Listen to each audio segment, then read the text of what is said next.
gotta pick it up. Vegas, where the lights shine bright. Vegas, in the clear desert night. Vegas, where they can make you a star.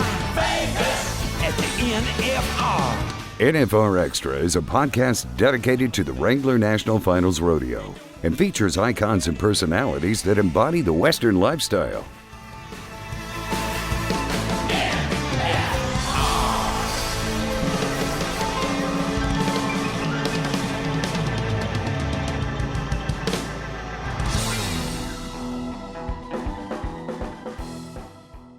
Definitely comrades, but definitely comrades that we're always battling. It's not like I can go to these little rodeos and go throw 1 in 7 and get qualified. I got to keep entering until I get the 3-9 or 4 flat, because that was this last year. I think I think 3-9 was my fastest time, and I was 3-9 at Colville, and I'm like, oh shoot, maybe I'll actually win the steer wrestling. And next guy out's like 3-4. Luckily, my sister called me and needed something, because I didn't want to be the wimp that was like, Cash, I'm getting tired. I think I haven't thrown a steer in a year. But I was like, hey, Cash, Jason called. She needs my help. I've got to go. Thanks. But he was about to kill me off, and there was 10, 15 more ahead he was about to run through. And I'm like, I never told him that he was about to kill me. This is Brylan Bentley, and you're listening to NFR Extra.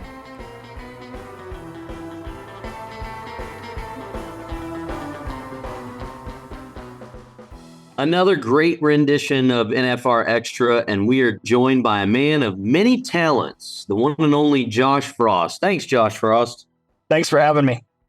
This is going to be fun, because I think what you do and how you do it speaks to a lot of different people. The Linderman Award is one that I think flies under the radar quite a bit. Has that always been something that you have wanted to do since you were young? I mean, has that been a goal of yours? Yeah, I mean, I don't really know when I would have heard of the Linderman Award, but, probably by the time I was 13, 14, I was following rodeo heavy enough to know what it was and know who was winning it. And so, growing up, I competed in every event as a kid growing up. And so it's kind of was always one of those things I thought it'd be a cool goal to accomplish. And then as I, gotten older and still love competing in the timed events, it's always one of my top goals every year to try and win it. I can honestly say this to your face now. We were talking behind your back about you. But Brylan, could you do me a favor and read off the accomplishments of Josh Frost? 4-time Linderman Award winner. He has been second place for the last 3 years at the National Finals Rodeo in the world standings as well. That blows me away, because you are one of those guys, and this is where we were talking about, is with those accomplishments, you're not the big face that I would presume somebody to be of. And Andy Seiler said it best. He's like, yeah, Josh is just the guy that he just grabs his lunchbox and goes back to work. It's not hunting the glory. It's not doing that sort of a thing. It's just that daily grind of getting there. And, that second place being right there for that many years. It's kind of similar to what we saw with Jess Pope for, he won the average 3 years in a row and then wins the world. But it seems like you're going to be a guy that we've heard the name of for a long time, that's not in the spotlight, that's not the glamour child of any big Western corporation for their deal, which is baffling to me. But it's going to be one of those things where you pop up and win the world, and it's going to be like, who's this guy? And it only took you, 7 years to be an overnight success. So what do you accredit that hard work and determination to?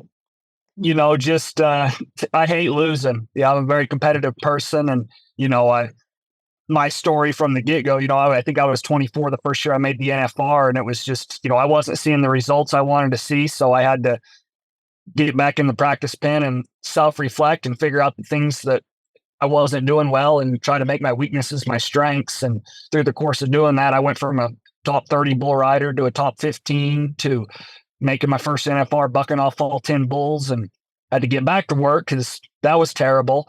And then come in and win the average in 2021. And then we've been in the position 3-time reserve world champion. But at the end of the day, nobody remembers who's second. So we're still working really hard and going to get that gold buckle.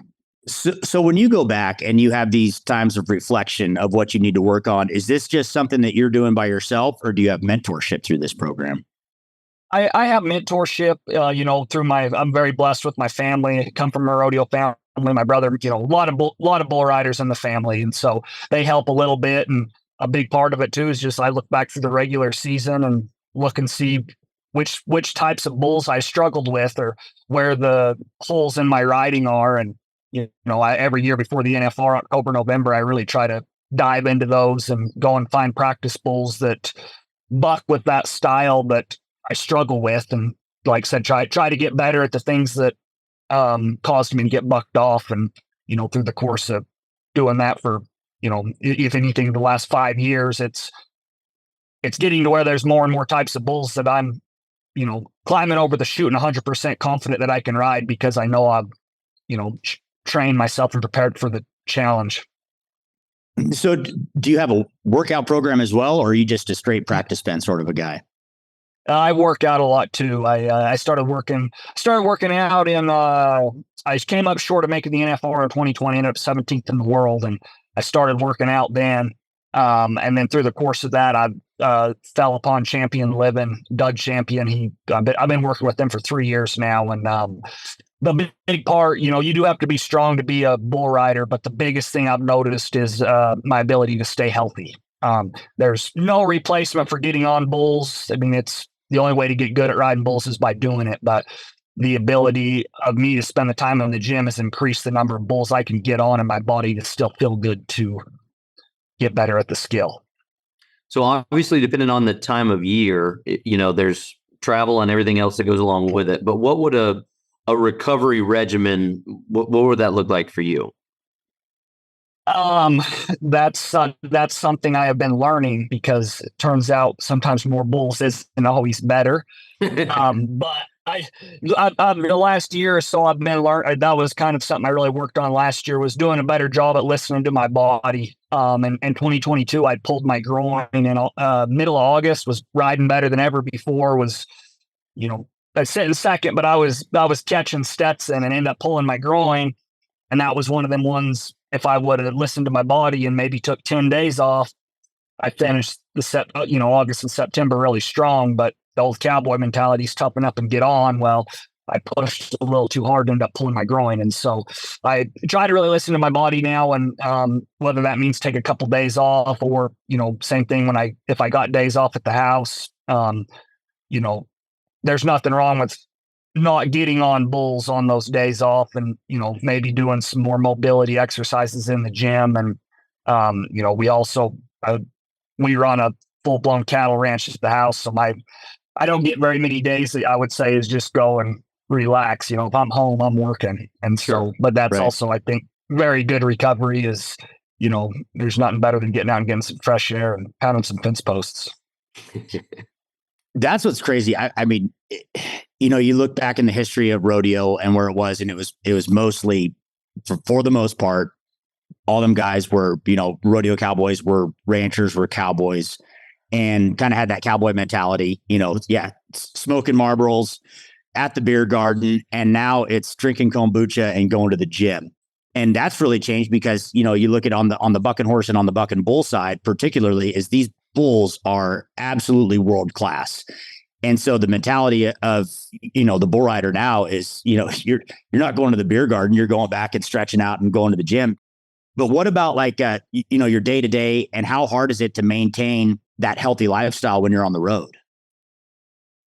It's really hard on the road. I mean, you guys have all been to fast food restaurants, and for those of you that don't know, the bull riding is always the last event at the rodeo. So come 10:30 when it's time for dinner, there isn't very many great places left to eat. And so, the big thing I've found on the healthy lifestyle is you can't overthink it. There are days that you might have to have a cheeseburger. It's, eating's better than not eating, in my opinion. But it's one, I really try to get my protein intake and try to eat protein with every meal, because that's what helps your body rebuild the muscles, helps you heal when you get banged up. And so just paying attention to the protein and trying to eat as much protein on the road, I've noticed a big difference in how my body feels and my ability to recover and stay healthy. What's your traveling partners look like? Who do you got in the van with you? So it's a little crazy this year. The last couple of years I've went with Sage Kimsey, but he switched over to PBR full time this year. And so I've been bouncing around a little bit. I went with Chase Doherty a couple times this winter, but my little brother is riding really good, and so I'm pretty excited. We're planning on probably through the winter. He didn't get in all the big winter rodeos, and so we've kind of been having to balance the schedule this winter. But come probably about April time, we're going to start entering together, and so I'm looking forward to that. Another Frost coming down the pipeline. I like it. Speaking of another Frost coming down the pipeline, I'll jump in and talk about how you may be feeling as the news was just recently released that you are going to become a father. Yeah, that is another Frost coming down the pipeline. We're super excited about it. My wife Erica, it was a rookie year last year in the Breakaway Open, and so she rode pretty hard last year. And usually it's the other way around. It seems like the girl's the one that's hassling the guy wanting to have a baby. But I was kind of getting the baby fever, and so we kind of been talking about it for a year or so. And she finally decided she was about as excited as I was. So we've got our little girl due in August, and it's I guess next stage of life. But I'm pretty excited about it. That's Any awesome. sneak peeks on names or anything, or are we holding out on that? We'll have to hold out on that, but Okay. we've been thinking pretty heavy on it. So Okay, all right.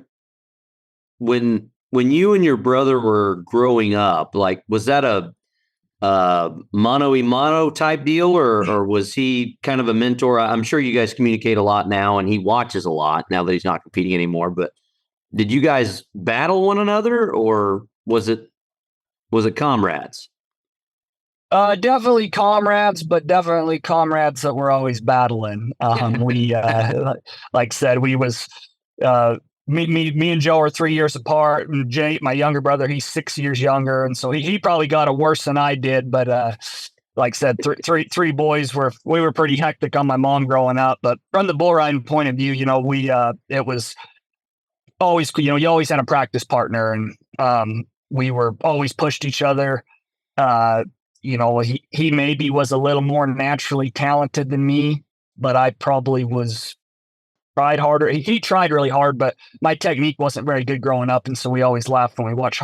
I'm always amazed that I'm a bull rider still when I watch the home videos, because we just got a collage of Joe making these beautiful practice rides and me just getting wrecked out time after time again. But it was cool having him. Like, he kind of helped pave the way, even from the interim standpoint.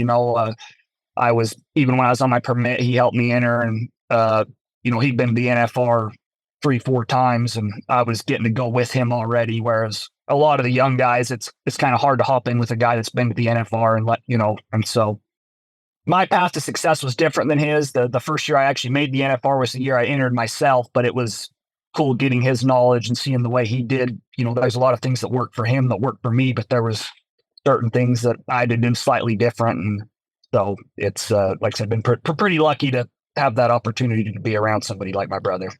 Do you still enter yourself? I still enter myself. I watched an All grown interview up. the other day that Stetson, he had mentioned, I'd like to come back as early as possible in Reno, but to be honest, I don't know how to enter myself, so I guess it'll be when my dad says I'm allowed to. Yeah, no, I was actually listening to that podcast yesterday, and it's and everybody has a different theory on it. There's certain guys that, Stetson's really lucky because, Cody, you're right, he knew the path, and so why would you change if it's not broken, don't fix it. And Cody sure knows how to get those boys gold buckles and get them to the NFR. But my dad rodeoed, but it was kind of when we turned 18. I used to run my schedule by him a little bit when I first started going, but now it's to the point that I'm the one that's going to be having to make the drives and stuff. And I like doing it myself, and it was cool going. I talked about having Joe entering me, and then I spent several years entering myself. And then the first 2 years I went with Sage, he actually did all the entering. And so it's just cool. Everybody has a different theory and a different plan of how they're gonna, be the champion. And And then that was the last year when me and Sage went together, he was like, do you want to enter us this year? And so I kind of knew how he liked to enter, but he turned it over to me and I entered us all year. So are you going to just focus, pardon my ignorance on this deal, but just going bull riding, or are we still focused on, being diverse? Still being diverse. I probably would already have been entering the calf roping a little bit. Me and my wife have been in Texas since probably the first week of January, and we had 5 horses down there. She's still roping a little bit, and I brought 2 calf horses with me, but I've been kind of had some problems going on in my back. I had a disc that was hitting a nerve, and so through the course of getting all that sorted out, I haven't actually got to rope any. But as soon as I'm kind of got the cleared already, I've been back to getting on practice bulls this week, and once we get through Houston and stuff, I'll be getting back. Dang sure going to be hunting for the Linderman Award again, and I always set the goal to make the circuit finals in the calf roping, and so I've got a pretty good calf horse right now, so I'm looking forward to getting back after that. So that's got to be an entirely different bucket of worms, though, too, because even with like Stetson, right? He's rough stock, and then so you've got that to where you're somewhat limited on, or it seems like somewhat limited on the entry side of it to where who's going, because none of the other guys in your truck are going timed event and rough stock.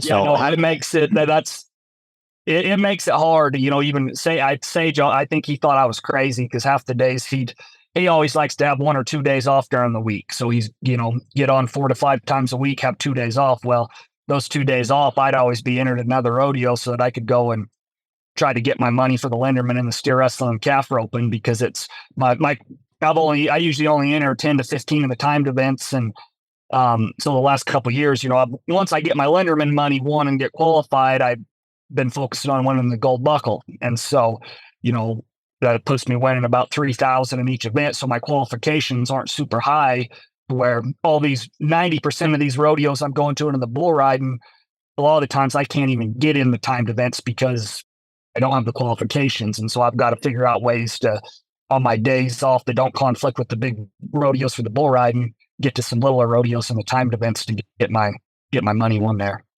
So do you have some spots that you kind of pick out that you're like, okay, I have X, Y, and Z on the calendar that fit my schedule that I can also get a timed event check mark with? Yep.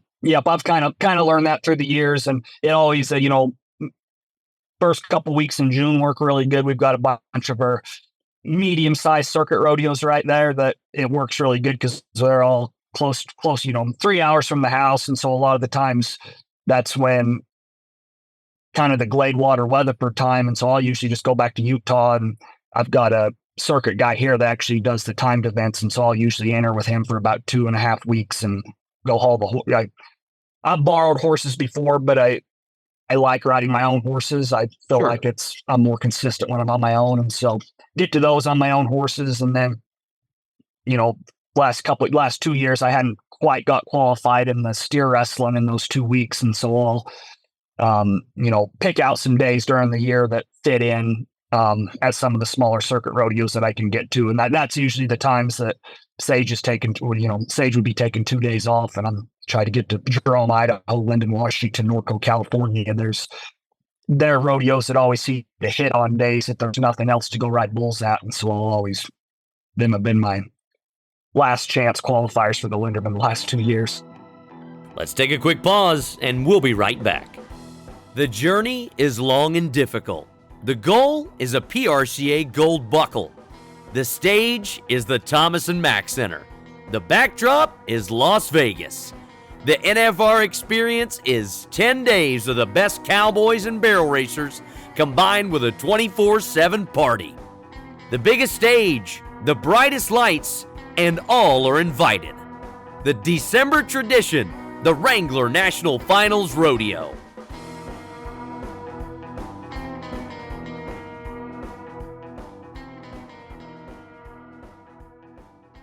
The tie down roping and the steer wrestling, that to me it seems like over the last few years, especially what we watched through on the Junior World Final side, but the steer wrestling, there are some absolute studs that are 16 years old that are coming up, and they're jumping in the truck with world champions. And the same thing with the tie down rope. And there's a lot of young kids that are coming in there. So you don't have you might have a couple days off of going and bull riding, but as far as the direction that you're going for the tie down and the steer wrestling, that's not like a really weak event where a guy can capitalize off of. It seems like there's some studs coming up. Yeah, no, it's that there's rodeos in the bull riding that you could call duck off rodeos that you can, and there's the rare occasion where you see somebody be 78 points and win a bunch of money, but there's a lot of places you can go in the bull ride and it's like, hey, this is going to be an easier event. If I go make the whistle, I'm going to get paid. Right. There's not very that, and you'll see maybe one a year where there's a 10-second run in the steer wrestle that wins a check, but it seems like I'm never entered at that one. I'm always entered at the one. I mean, I'm consistent in the steer wrestling, but I am a smaller guy to where I make a lot of 5 and 6 second runs, which that doesn't win any money. And so it's not like I can go to these little rodeos and go throw 1 in 7 and get qualified. I got to keep entering until I get the 3.9 or 4 flat, because that was this last year. I think I think 3.9 was my fastest time, and I was 3.9 at Colville, and I'm like, oh shoot, maybe I'll actually win the steer wrestling. And next guy out's like 3.4, and ended up getting my money qualified. But if you do your job in the bull riding, they almost pay you every single time. The calf roping and steer wrestling, like you can go. I was 8-6 at San Angelo, and I think I was 24th in the round. I mean, that is a fast setup. But do you get nervous in the timed events? Way more nervous in the timed events. Yeah, it's and it's partially I've competed in the bull ride. I've competed in the bull riding so much more. My mental game's way stronger there. But you'd think my heart would be pounding more getting on a bull. But I'm calm and cool climbing over the back of a bull. But I really have to stay in control of things because I get in the box and that calf roping and I'm all heart rate's through the roof, adrenaline's pounding. And so how much do you get to practice for that? I mean, I know you're talking about keeping your horses tuned up, but how much do you get to practice in tie down and steer wrestling? Not a lot in the steer wrestling, just because it's not been economical to necessarily keep steer wrestling steers at the house where I might be home 25 days 25 to 30 days through the whole season. But with the calf roping, I get to practice that a lot more. We've always got tie down calves at the house with my wife and sister, and they both breakaway rope a bunch. And so we have always got calves to rope, and so I do practice the tie down roping quite a bit. It's one of those ones, if I'm home, I'm usually roping calves every single day. But like I said, the steer wrestling's been a little harder to. I had steers probably up till 3 years ago, and that was kind of when my dad was like, hey, like if you're never home to practice, I'm not going to keep feeding these things. But Cash Rob lives about 45 minutes from me. And so usually when I'm getting ready to enter, I'll go up and 2-3 times a week before I'm entered up and go and steer wrestle with him and get a little practice in and some pointers. So that's who I had in my mind when I was talking about the studs coming up, is that Cash Rob is an absolute monster. And just like, and hungry for it. Like one day I'd went there and we were shoot dogging, just practicing on the ground. And luckily my sister called me and needed something because I didn't want to be the wimp that was like, Cash, I'm getting tired. I think I haven't thrown a steer in a year.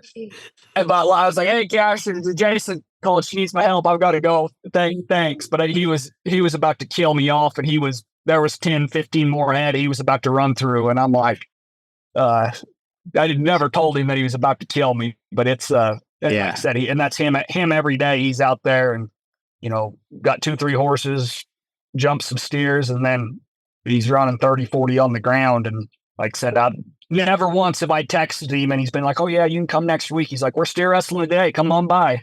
Yeah.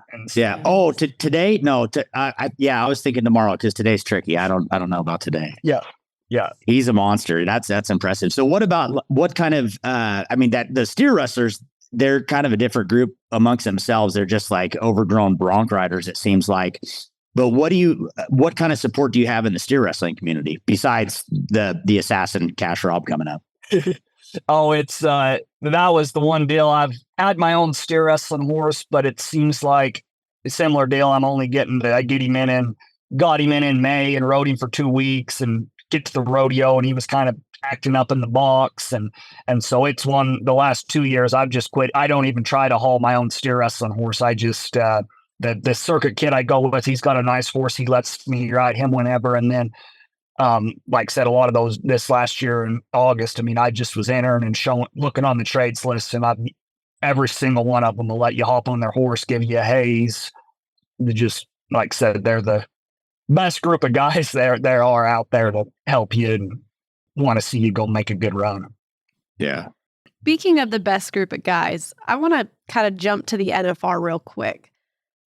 This year, the NFR was a little different in the bull riding in general, watching at the Thomas and Mack. What was going on with the group of guys? What is it like emotionally when you kind of see all of that happening with the wrecks and the injuries and just continuing to get on? It was, it was fun. The NFR is always fun, but there was, it was kind of a whirlwind. You come in there and Stetson's the guy to beat. He's got me by 120,000. And I mean, I was at the circuit finals when he pulled the hamstring, but I mean, I'd talked to him since then, checked on him. He posted, he got on a practice bull there Thanksgiving weekend and looked really, really good. And so, never once in my mind did I think that he was going to be out. And after seeing that first bull just one jumping and then not being able to spur the bronc the next night was a red flag that something was wrong. And so then he's out, and that was kind of at that point, all of a sudden, but you could tell everybody in the locker room was like, hey, like, we've got a chance now. Blood in the water. Yeah. And that was, I capitalized early. Like I said, I mean, it was, it almost caught me. I got a little caught up in the hunt of trying to overtake Stetson. And then when all of a sudden Stetson was out, it was like, I'd rode the first bull really good, and then I bucked off 4 in a row. And that was when, Kai seized on the opportunity instantly and went to riding really good. And then we had the shooting deal, and they moved it to the morning perf. Kai was in the hospital, but it was one when he rolled out of that hospital and rolled in there and freaking, you never know what's going to happen. It's one of them ones. I always say anybody can get on bulls hurt, but you have to be really tough to get on you to ride bulls hurt. And that was Kai. Like I said, it would have been nothing. Any one of those guys in the top 15 could have showed up and got on. But what was so impressive about what he did was he left the hospital and then went and was 87 points, and then rolls in the next night in the eliminator pen and makes one of the great, very hard to ride bull and makes an outstanding bull ride and win, only got to stay on. And I mean, that kind of, at that point, it kind of cinched it up for him, but it was really, really showed what he was made of for him to get whipped down like that. And then through all the drama that went into it, come in and make 2 dang good bull rides right after that. And, I tried to, you got to stay focused, because similar deal, all what it took was another round for everybody else to fall, with the ground money counting, there's a chance that any given day a guy could get out of there with 98,000. And, the second half of the NFR, I rode really good and ended up, I think, 3rd in the average, 2nd in the world. And so it was still a good week, but it was just that there was a lot of moving pieces. That's for sure. 168,000 good week. Just saying. Yeah. And it's that's the last 3 years. I think I was 220,000 in 21, 180,000 the next year at 162. So even after sitting there after 10 rounds, like, you really want to be pissed that you won second, but when you see how much you won, it's like, I'm really going to try harder to win first next year, but it's not a bad 10 days. As you're going through that, are you kind of peeking in your rearview mirrors or looking out the window and seeing what everybody else is doing? Or are you just trying to focus on Josh Frost and that's it? It's one I'm aware of it, but it's one I'm very aware of what helps me and what hurts me. And so there's times that if you see, hey, there's 14 guys that have bucked off. If I can ride this bull, I can win a bunch of money.